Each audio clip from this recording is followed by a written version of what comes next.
അപ്പോൾ എല്ലാവർക്കും നമസ്കാരം. ഓണത്തിന് ഉണ്ടാക്കാൻ പറ്റിയ മറ്റൊരു വിഭവം കണ്ടാലോ? അതിലേക്ക് വേണ്ടി ഞാൻ എടുത്തിട്ടുള്ളത് ഒരു അരക്കപ്പ് തൈര് ആദ്യം തന്നെ എടുത്ത് മാറ്റി വെക്കുക. പിന്നീട് ഒരു ചട്ടി വെച്ച് എണ്ണ ഒഴിച്ച് കൊടുക്കുക, കടുകിടുക. അതിലേക്ക് നമുക്ക് ഒരു വറ്റൽമുളക് ഇട്ട് കൊടുക്കാം.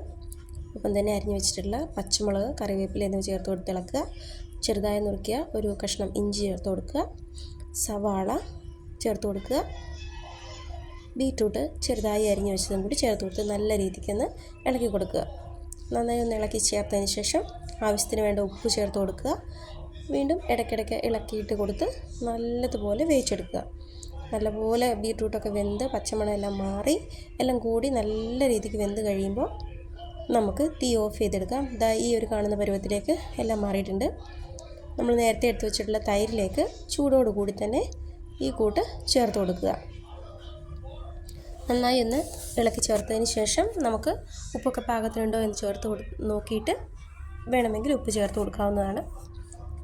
ഇവിടെ ഇപ്പോൾ തയ്യാറായിട്ടുള്ളത് രുചികരമായിട്ടുള്ള നമ്മുടെ ബീറ്റ്റൂട്ട് പച്ചടിയാണ്. വളരെ സിമ്പിളായിട്ടുള്ളതാണ്, പക്ഷേ അടിപൊളി ടേസ്റ്റുള്ള ഒരു വിഭവമാണ്.